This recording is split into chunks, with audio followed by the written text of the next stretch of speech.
नमस्कार जय जगन्नाथ आपण मानक स्वागत राजश्री फ्लेवर लैब को। चलतु आज आम बनवा प्रत्येक ओडियांकर प्रिय दही बरा। मु चोपा छड़ा बिरी नहीं 3-4 घंटा पूर्वर मु बतुरे रखी।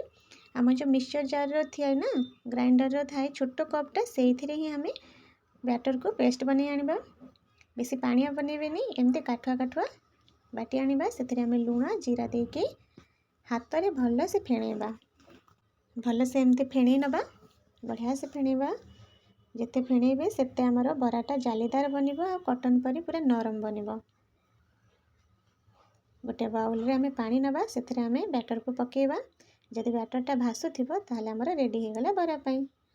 आमर ये रेडी हो गला बैटर। ताको साइड रखिबा। आमे दही पानी बनेबा।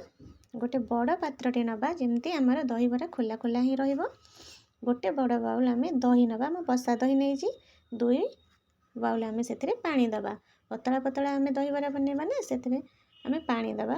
आपण चाहिले 3 बाउल भी पानी नहीं पारिबे। मु बेसी पानिया करूनी तो 2 बाउल ही पानी नेइची। सेथरे आमे लुण पके नबा। लुण पकेबा चीनी भी पकेबा कहीं जे खट्टा मिठार फ्लेवरटा बहुत भल लगे। खट्टा मिठा तार रागर जो फ्लेवरटा थाए से बहुत भल लगे। कला लुण भी पकेबा। अदा आमे छेचिक पके नबा। कोतंबीर मैंने धनिया पत्र पकेबा। चलतु गोटे कढ़ी गरम करी सेथिरे तेल दबा। तेल गरम हो गले ताको मीडियम फ्लेम रे रखिकी बरा को छाणीबा। बरा को एमती पके नबा। बैटर को पके नबा। आमे देखंतु मु बरा छाणुथिली जे देखला गुलाब जामुन परिया गोल गोल हो गलानी मो बरा। ताको आमे छाणी नबा। सेपटे गोटे पानी रखिबा ठंडा पानी। ठंडा पानी रे टिके लुण पकेकी रखिबा। मु रखिछि सेपटे पानी। हुशियारी की पकेबे कहीं बहुत डर लगे। मते तो बहुत डर लगे गरम तेल रे बरा हो कि पकुड़ी छाणीबा पई। कहीं जदि हाथ उपरे ऑयल छिटकी जीवो ताले आम गृहिणी मानक पई बहुत तकलीफ होता है। कहीं कपड़ा सफा करवा बासन माजिबा समस्तंकर काम पूरण कर जाय थाए ना। तो आम हाथ फटका हो गले सब काम अधूरा हो जीवो।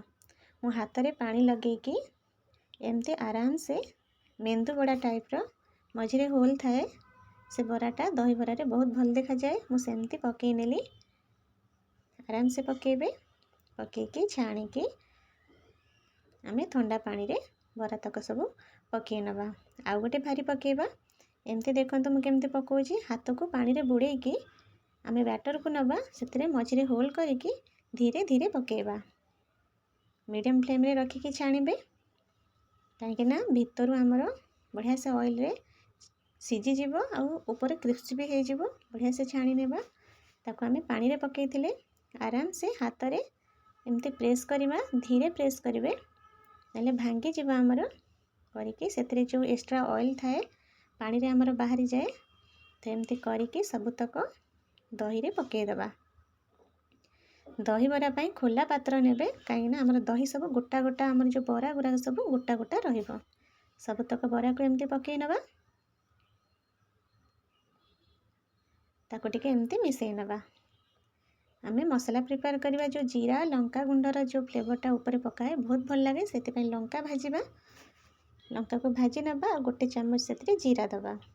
जीरा को एमती भाजी नबा। भाजिकी ताको काढ़ी नबा। ठंडा हेले ताको आमे पाउडर बनेबा।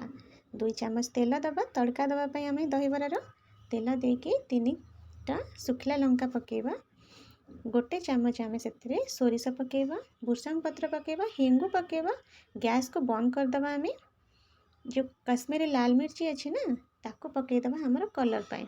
पकेकी टिके ठंडा हेले हमर छुंकटा पके नबा। आमे दही बरा रे देखंतु केते सुंदर देखा जाउची। हमर कहते ना जे जेते सुंदर देखा जीवो देखिला बेलू ही हमर पेट पुरी जाए मन होई खाइबा पई। आपण माने भी एमती बनातु। जीरा लंका को मु एमती दरदरा कुटी नेची सेथरे गोटे चामच एमती पके नबा। एमती हलई नबा मिसई नबा। गोटे चामच रे मझिरे ही एमती मिसई नेबे। धनिया पत्र पके नबा।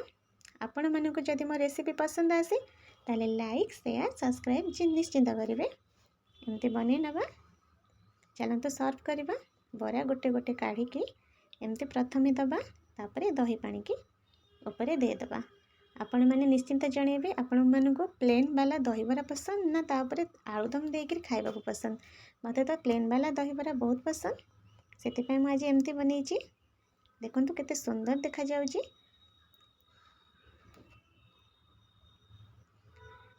आपण मैंने भी एमती ट्राई करंतु खांतु।